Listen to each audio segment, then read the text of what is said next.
not the candidate. Why are you scared? Why are you scared? They have gathered they have all the helpless citizens. They have everything. Why are you scared? Come on now. Let's go back for the competition. If you don't know today, the federal government of Nigeria does not want me, Peter Obi, to be a candidate of any party, but I'll be candidate.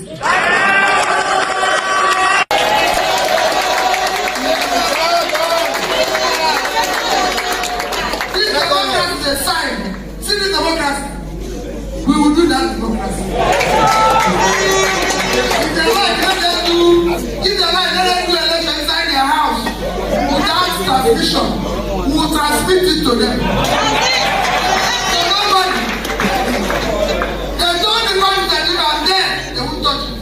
Unless our laws are living the president on the fence. On 7 days after. True. Yeah, 7 days, exactly 7 days after. Exactly. INEC said that the chairman is no longer chairman. Within the same month, court gave judgment affecting the person chairman because Peter Obi is gone. True. Because Peter Obi is gone. And that's what they are doing everywhere. They want to show everybody because Peter Obi will not be candidate. Why are you scared? Why are you scared? They have gathered they have all the helpless citizens. They have everything. Why are you scared? Come on now. Let's go back for the competition. INEC, they have reduced campaign time. They have not reduced campaign time to 3 months. Why are you reducing it? Leave people to campaign. Why are you reducing campaign time? Other countries are allowing people to campaign for 1 year. So we can know who is who. I'm shouting now. INEC, this is time to say anybody who says he wants to be presidential candidate, governorship candidate, let's publish his primary school, secondary school. Hello everyone, you just heard Mr. Peter Obi there saying why are they scared, and that's really the question every Nigerian should be asking APC. Why are you so scared? You say you have 30 governors, you have how many senators, you have whatever, or literally maybe 70, 75, 80% of elected officials, they are all in your party. Why then are you scared? And I would say the reason why they are scared, of course, is because they know they do not have the people. You heard me right. They don't have the people, and what they do is to create an illusion that they're powerful. But unfortunately for them, that illusion is not illusioning. People are not in doubt of the fact that APC is not wanted, and they themselves know it, and they know the truth. And that's the reason why they are really scared of transmitting a result, scared of real-time transmission of result, and trying to bring all manner of shenanigans into it. If APC says they are sure of the support of the people, they'll be the first to fight for this transparency, knowing fully well how they have had problem with legitimacy, where people know that they stole and rigged the 2023 election, and so do not accord them the kind of respect that they are supposed to have. They would make sure, they would have be ensuring that these votes are being counted, are freely being counted out there, so that everybody will end up seeing the result as it is.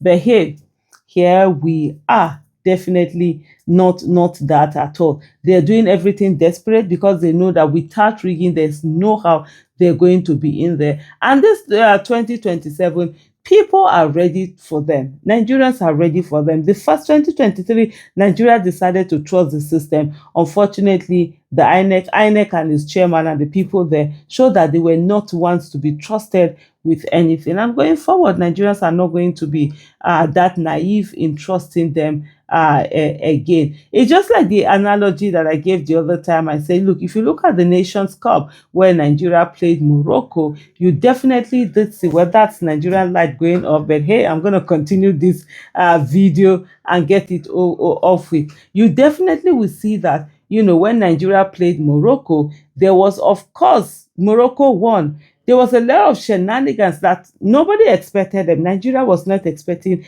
any of these shenanigans. And so we thought that, oh, these are people who are going to play this game in a gentlemanly manner. They didn't. They made it into a war zone. And at the end of the day, because we're not prepared, we're believing that the system was going to take care of itself, the system was going to ensure fair play, and we allowed it to be. But in the case of Senegal, when they saw what had happened during the semi-finals, they came prepared. And you saw all how it was almost like a war. See that whole, is it assistant, the other, not assistant, goalkeeper, the reserve goalkeeper, having to fight even something as simple as the towel, that goalkeepers will use to wipe their hands. Maybe it's too slippery or something. It became a major problem, but they stood their ground. Senegalese stood their ground. The fans were ready for them. The players on the pitch were ready. The officials were ready. And at the end of the day, you saw how that whole thing, played out. And Morocco did not have its own way. That's the way it's also going to be with the 2027 election. 2023 election was the one where,